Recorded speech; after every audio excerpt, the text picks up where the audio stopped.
Hariharpara block কংগ্রেসের সভাপতি পদ থেকে অপসারণ করা হলো জুলফিকার আলীকে। পরিবর্তে ব্লক কংগ্রেসের সভাপতির দায়িত্ব দেওয়া হলো মুর্শিদাবাদ জেলা কংগ্রেসের সম্পাদক ও হরিহরপাড়া ব্লক কংগ্রেসের প্রাক্তন সভাপতি জাহাঙ্গীর সাহাকেই। পুনরায় হরিহরপাড়া ব্লক কংগ্রেসের সভাপতির দায়িত্ব দেওয়া হলো। সোমবার বহরমপুরে জেলা কংগ্রেস কার্যালয়ে সাংবাদিক বৈঠক করে এই সিদ্ধান্তের কথা ঘোষণা করলেন জেলা কংগ্রেস মুখপাত্র জয়ন্ত দাস।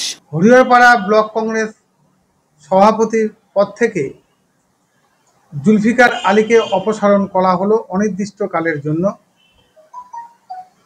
এবং সেই সঙ্গে সঙ্গে আজকে থেকেই মুর্শিদাবাদ জেলা কংগ্রেসের সম্পাদক বিগত দিনের হরিহরপাড়ার ব্লকের সভাপতি জাহাঙ্গীর শাহকে বর্তমানের এই অচলাবস্থায় ব্লক সভাপতির দায়িত্ব তাকে দেওয়া হলো। কেন তড়িঘড়ি জুলফিকার আলীকে সরানো হলো তার ব্যাখ্যা দিয়েছেন জেলা কংগ্রেস মুখপাত্র। অভিযোগ, কর্মী সভার নাম করে জনৈক ব্যক্তির কাছ থেকে 50,000 টাকা চাঁদার দাবি করেছেন জুলফিকার আলী, যে অডিও ক্লিপ ইতিমধ্যেই ভাইরাল। কি বলেছো? আমি রাকেশ বলছি। আমি কি রবিকে কি বলেছো? আমরা সম্মেলন করবো, চাঁদা লাগবে তাই বলেছি। তো চাঁদা লাগবে, তুমি চাঁদা চাহাবা যে 500 টাকা দিস ভাই কি 1000 টাকা দিস, তো টেবিল বন্ধ করার কথা কি করে বলতে পারো তুমি? কি 50,000 টাকা লাগবে চাঁদা?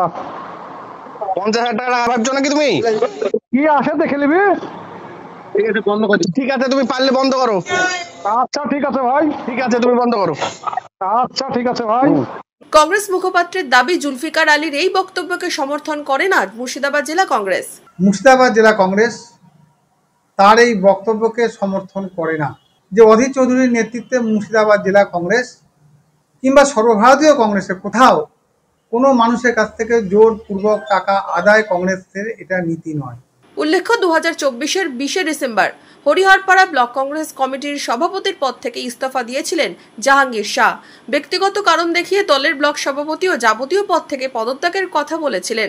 আবার তাকেই ব্লক সভাপতির দায়িত্ব দিল জেলা কংগ্রেস। কি প্রতিক্রিয়া জাহাঙ্গীর শাহের? কংগ্রেস দলের যে দায়িত্ব দেয় সেই দায়িত্ব নিষ্ঠার সঙ্গে পালন করা একজন সৈনিক আমি হরিহরপাড়া ব্লক কংগ্রেস সেভাবেই পরিচালনা করব এবং আগামী দিনের এই দুর্নীতির বিরুদ্ধে আমরা লড়াই করব। দলের ঘাড়ে যদি কোনো দোষ বার্তায় দল তার উপযুক্ত ব্যবস্থা নেবে দলীয় নিয়মে। এদিকে বিতর্কিত অডিও ক্লিপ, পদ থেকে অপসারণ সব নিয়েই জুলফিকার আলীর প্রতিক্রিয়া জানতে বহুবার ফোন করা হলেও রিসিভ করেননি তিনি। 26-এর বিধানসভা ভোটের আগে জেলা কংগ্রেসের এই পদক্ষেপ কি আগাম বার্তা দলেরই কর্মীদের, নাকি সংগঠনকে চাঙ্গা করতে নতুনভাবে গেম প্ল্যান?